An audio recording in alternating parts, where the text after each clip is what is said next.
Welcome students. In previous class we studied about simple machines. Let's recall. We have studied about what mean by machine. Machine कशाला म्हटलं जातं? The such device which are used to get more work done is less time and less efforts are called machine. कमी वेळेत अधिक काम होण्यासाठी ज्या यंत्राचा आपण वापर करतो, ज्या साधनाचा आपण वापर करतो, त्या साधनाला मशीन असं यंत्र असं म्हटलेलं आहे. Next we have studied about types of machines. Then simple machine and complex machine. The simple machine means they have a easy structure and we have to handle easily. One or two parts and simple or easy structure. Such machine is called a simple machine. And what mean by complex machine? They have a many parts, carries out a process for completing their tasks. And these machine are called complex machine. गुंतागुंतीचे यंत्र आणि साधे यंत्र असे यंत्राचे दोन प्रकार पडलेले आपण पाहिलेले होतो. त्याचबरोबर या ठिकाणी आपण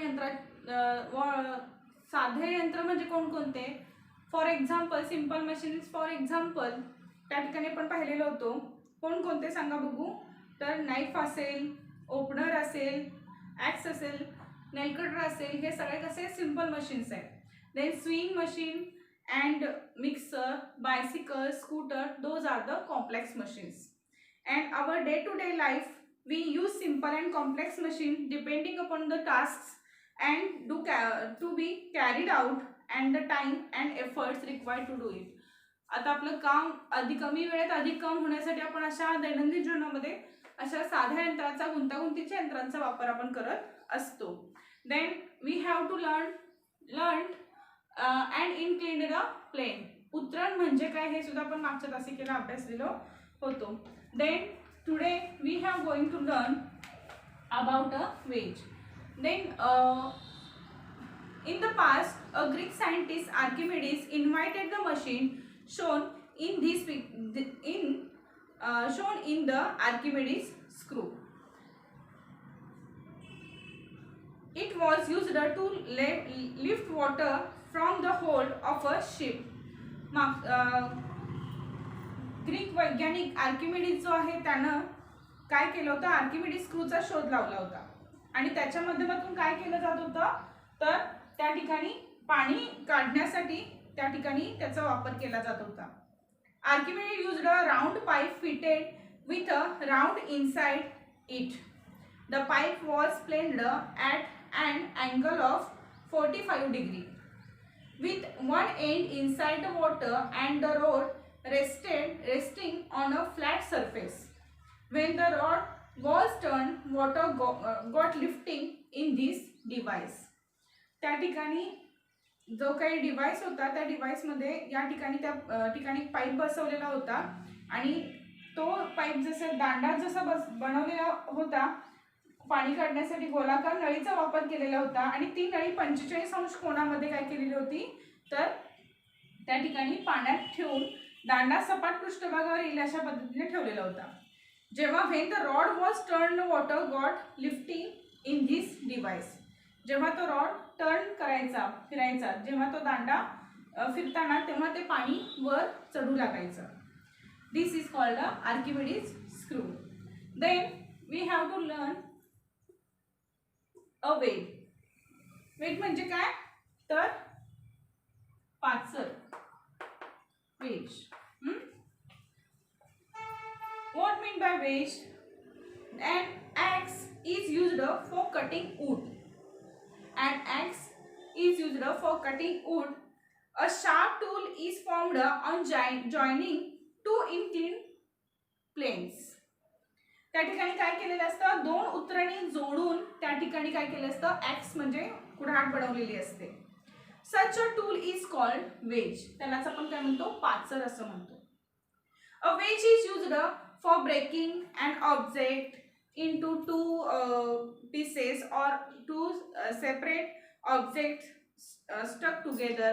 या ठिकाणी आपण या ॲक्सचा वापर कशासाठी करतो, तर याचा वापर अशा पाचरीचा वापर पण कशासाठी करतो, तर एखादी वस्तूचे दोन तुकडे करण्यासाठी किंवा चिकटलेल्या वस्तू ज्या आहेत त्या वेगळे करण्यासाठी आपण करतो. Then and axe, a knife, अशा कोणकोणत्या आहेत tools. And axe, a knife और a chisel are some examples of this simple machines. या ठिकाणी कुऱ्हाड असेल, सुरी असेल किंवा पटाशी असेल, या सगळ्याचा वापर आपण या ठिकाणी करताना ह्या सगळ्याच आपण काय म्हणतो, सिम्पल मशीन असं म्हणतो. A needle and a nail are also kind of edge. त्याचबरोबर काइंड ऑफ वेज. या ठिकाणी निडल असेल किंवा त्या ठिकाणी नेल असेल, ह्या सुद्धा काय आहे, तर अशा पद्धतीच्या वेजेस असलेल्या आपल्याला पाहायला मिळतात. Now let us learn about a lever. Lever. आता लिव्हर कशाला म्हटलंय, लिव्हर म्हणजेच काय, तरफ. या तरफेचे पण काही प्रकार आपल्याला पाहायला मिळतात. कोणकोणते प्रकार आहेत ते पहा. तरफ पहिल्यांदा कशाला म्हणायची, what is a lever. A farmer is used a strong crowbar to remove a big stone bogged down in the farm. शेतामध्ये एक लांब अशा स्वरूपाचा शेतकरी रुतलेला दगड जर त्याला काढायचा असेल तर त्याच्या हातामध्ये तो काय घेतो, तर पहार घेतलेली आपल्याला पाहायला मिळते. Such a machine is called a lever. त्यालाच आपण काय म्हणणार आहोत, तरफ असं म्हणणार आहोत. ठीक आहे. जर एखादा मोठा दगड काढायचा असेल तर त्या पहारीचा वापर तो करतो, त्यालाच आपण काय म्हणणार आहोत, लिव्हर असे म्हणणार आहोत. अ लिव्हर हॅज 3 parts, नेमली एफर्ट्स, लोड अँड फल्क्रिम. आता या तरफेमध्ये जर पाहायला गेलं तर 3 भाग आपल्याला पाहायला मिळतात. कोणकोणते 3 भाग पाहायला मिळतात. Now a lever has 3 parts, efforts, then load and fulcrum. ह्या 3 गोष्टी आपल्याला त्या ठिकाणी पाहायला मिळतात. पहा, such the support at which the rod of a lever is rested is called the fulcrum of a lever. तरफेचा दांडा ज्या आधारावर टेकलेला आहे त्याला आपण काय म्हणतो, तरफेचा टेकू असं म्हणणार आहोत. त्या ठिकाणी आपण त्याला काय म्हणणार आहोत, तरफेचा टेकू असं म्हणणार आहोत. Then there are 3 types of lever depending upon the position of the efforts, the fulcrum and the load. आता या ठिकाणी हे जी तरफ आपल्याला दिसते, या तरफेचे साधारणपणे 3 प्रकार पडताना आपल्याला पाहायला मिळतात. कोणकोणते प्रकार पाहायला मिळतात बघा. तर first is the fulcrum is in the centre. या ठिकाणी काय म्हणजे फर्स्ट ऑर्डरला आपल्याला या ठिकाणी फल्क्रुम कुठं दिसतोय, सेंटरला दिसतोय. And the load is at one end and while the effort is at one end. या ठिकाणी लोड जो आहे तो एका बाजूला दिसतोय आणि काय दिसतोय, दुसऱ्या बाजूला आपल्याला काय दिसतोय, एफर्ट्स दिसताना आपल्याला पाहायला मिळतात. जर समजा तुम्ही टेबलवरती एखादी पट्टी ठेवलात, पट्टीच्या खाली बरोबर आडव्या बाजूने पेन्सिल ठेवलात आणि एका बाजूला पट्टीच्या बरोबर एका बाजूला तुम्ही काय केलात, इरेजर किंवा खोड रबर ठेवलात, तर काय होतं, बरोबर मध्यभागी टेकू म्हणून आपण पट्टीच्या बरोबर मध्यभागी पेन्सिल लावलेलं असतो. त्यामुळे ज्या ठिकाणी लोड आहे त्या ठिकाणी काय होतं, तर त्या ठिकाणी ती बाजू खाली गेलेली आपल्याला पाहायला मिळते. म्हणजे सीसॉ उदाहरण जर बघायला गेलात तर बागेमध्ये गेलात तिथं सीसॉ तुम्ही पाहता. सीसॉच्या ठिकाणी काय असतं, तर मधल्या बाजूला बघा काय असतं, फल्क्रुम असतं. ठीक आहे, टेकू असतो आणि एका बाजूला एफर्ट लावलात तर दुसऱ्या बाजूला त्या ठिकाणी काय होतं, तर दुसऱ्या बाजूला लोड असेल, एका बाजूला एफर्ट लावलात तर त्या ठिकाणी काय होतं, तर किती एफर्ट लावावा लागतो आपल्याला लक्षात येतं. जर उदाहरणार्थ जर तुम्हाला पाहायचं असेल तर ह्या सीसॉचं उदाहरण आपण डोळ्यासमोर घेऊ शकतो. And as the efforts have longer and compare the load arm less and less force is required to lift that load. तुम्ही त्या ठिकाणी पाहू शकता कमी एफर्ट लावलं काय होतं, जास्त एफर्ट लावलं काय होतं. Then such a lever is called a lever of the first order. या लिव्हरलाच ह्यालाच काय म्हणतो आपण, तर ह्या लिव्हरची फर्स्ट ऑर्डर असं आपण म्हणतो. त्या ठिकाणी आपल्याला लिव्हरची फर्स्ट ऑर्डर असं आपण त्याला म्हणू शकतो. देन आता त्याचबरोबर जर आपण पाहायला गेलो, this is the type of lever based on there position of effort, load and fulcrum. ही काय आहे तर त्या ठिकाणी लिव्हरची ऑर्डर म्हणजे अशा पद्धतीच्या प्रकारामध्ये त्या ठिकाणी तर्फेचे प्रकार पहिल्या प्रकारामध्ये आपण तर्फेचे प्रकार अशा पद्धतीने पाहू शकतो. आणि त्याचबरोबर जर पाहायला गेलो तर लिव्हरचे सेकंड ऑर्डरसुद्धा आपल्याला या ठिकाणी अभ्यासू शकतो, आपण पाहू शकतो. लिव्हरचे सेकंड ऑर्डर काय आहे तर हे झालं छोटंसं उदाहरण, जसं सीसॉचं दिलं किंवा पेन्सिलचं आणि पट्टीचं आपण पाहिलो. त्याच पद्धतीनं आता या ठिकाणी तुम्हाला जे चित्र दिसतं आहे त्याच्यामध्ये सेकंड ऑर्डर लिव्हरचे आपल्याला पाहायला मिळते. एका बाजूला काय दिसतं आपल्याला फल्क्र्यूम, मधल्या बाजूला आपल्याला वेट दिसतं आणि एका बाजूला एफर्ट्स दिसत आहेत. ठीक आहे. देन या ठिकाणी पाहत असताना पण अशाच पद्धतीचं आणखीन एक उदाहरण पाहायचं झालं तर आपल्याला जर ओपनर पाहिलात आपण आणि जर ओपनरने आपण एखाद्या बॉटलचं टोपण काढलं तर त्या ठिकाणी सुद्धा आपल्याला काय पाहायला मिळतं तर त्या ठिकाणी जर पाहायला गेलो तर आपण ओपनरने जेव्हा आपण टोपण काढत असतो, to remove the tight fitting cap, the opener is rested on the cap and we apply a force on the position end of the opener to pull it upwards.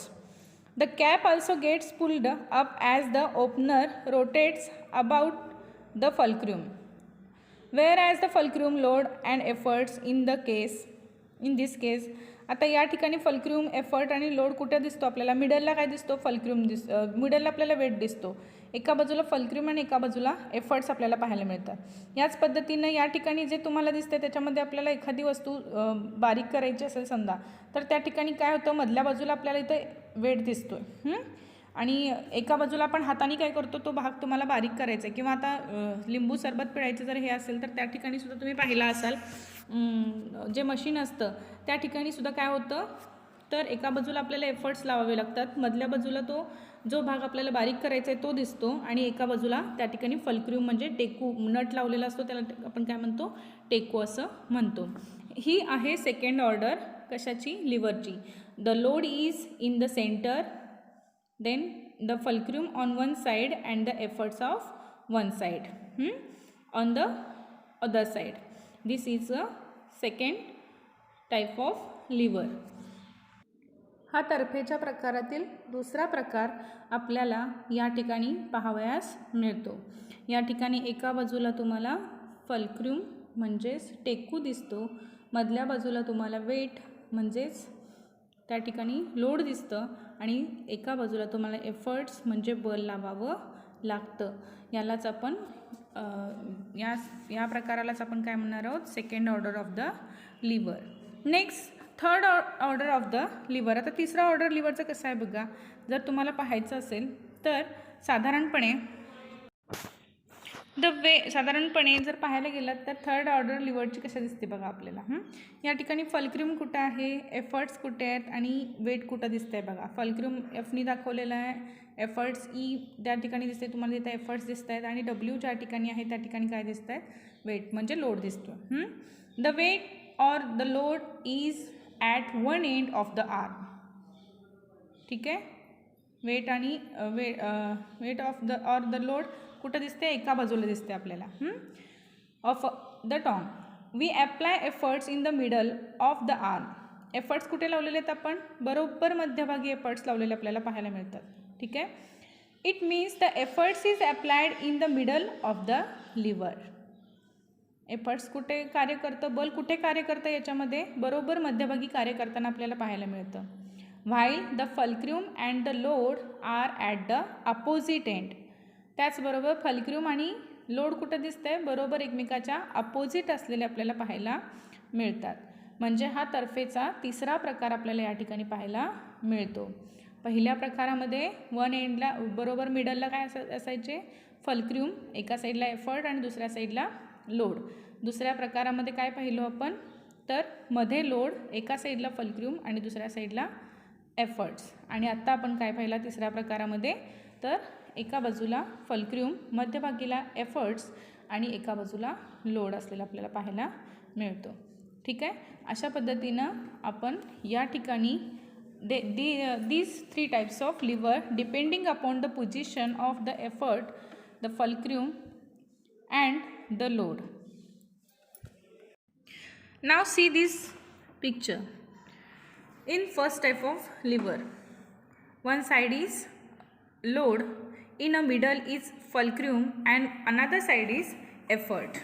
या ठिकाणी या चित्राचं तुम्ही जर निरीक्षण केलात तर या ठिकाणी एका बाजूला तुम्हाला लोड दिसतोय, ठीक आहे, आणि मधल्या बाजूला तुम्हाला काय दिसतोय, टेकू. जो मधल्या बाजूला दगड किंवा छोटासा भाग जो निळ्या रंगाचा दिसतोय तुम्हाला, तो काय दिसतोय, टेकूचा भाग. आणि शेवटला काय दिसत आहेत तुम्हाला, एफर्ट्स. म्हणजे आपण बल, या ठिकाणी एफर्ट्सच्या ठिकाणी आपण बल लागल्यानंतर काय होणार आहे, तो दगड आपल्याला उचलता येणार आहे. This is the first type of lever. To depending upon the position of the effort, the fulcrum and the load. या ठिकाणी हा तर्फेचा पहिला प्रकार आपल्या लक्षात येतो. असं आणखीन काय काय उदाहरणं असू शकतात याचा पण अभ्यास तुम्ही करू शकता. अशा तर्फेच्या आणि आणखीन उदाहरणं तुम्ही तुमच्या दैनंदिन जीवनातली शोधू शकता. आणि ती वस्तू आपल्याला सहजपणे नेता यावी यासाठी एका साईडला आपल्याला काय लावावं लागतात, एफर्ट्स लावावे लागतात. म्हणजेच काय लावावं लागतं, बल लावावं लागतं. आणि फ्रंट साईडला आपल्याला काय दिसतं, त्या ठिकाणी फल्क्र्यूम म्हणजेच काय, टेकू. ज्या ठिकाणी आपल्याला चाक दिसतं ते चाकाच्या माध्यमातून टेकू हा लावलेला आपल्याला पाहायला मिळतो. त्यामुळे आपण काय करू शकतो, सहजपणे तो लोड आपण जाऊ शकतो. म्हणजे या ऑर्डरमध्ये आपल्याला काय पाहायला मिळतं, one side is fulcrum, in middle is the load and another side is efforts. The load is the center, the fulcrum on one side and the effort on the other side. This is the second type of lever. ह्या आपल्याला तर्फेचा दुसरा प्रकार या ठिकाणी आपल्याला पाहायला मिळतो. See this next picture. This is the second order of lever. या ठिकाणी फर्स्ट ऑफ ऑल ज्या ठिकाणी तुम्हाला व्हील्स दिसत आहेत त्या ठिकाणी काय दिसत आहे, फल्क्र्यूम दिसत आहे. देन मिडलला काय दिसतोय तुम्हाला, load. And the another end point is effort. ठीक आहे, मधल्या बाजूला लोड. म्हणजे आता आपण काही ठिकाणी सेंटरिंग काम चालू असतं बघा, ठीक आहे, किंवा अशा पद्धतीचं तुम्ही रस्त्याने येतं जातं सुद्धा अशा पद्धतीच्या गाड्या तुम्ही पाहता. त्या ठिकाणी काय केलं जातं, मधल्या बाजूला सगळा ज्या ठिकाणी तुम्हाला लोड दिसतंय त्या ठिकाणी भरपूर कचरा किंवा साहित्य टाकलेलं आपल्याला पाहायला मिळतं.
The fulcrum of the center, then one side of the load and another side is the effort. This is the first order of lever. Then the load is center, then the one side is fulcrum and another side is effort. This is the second order of lever. And then the effort is the center, then the one side is load and another side is fulcrum. This is the third order of the lever. Students, today we learned a wedge, then a lever, then there are three types of lever depending of their position of the efforts, fulcrum and the load. So read all these pages in your book and solve the question of your book on page number 90, question number 2. Solve this question related with this lever. Thanks.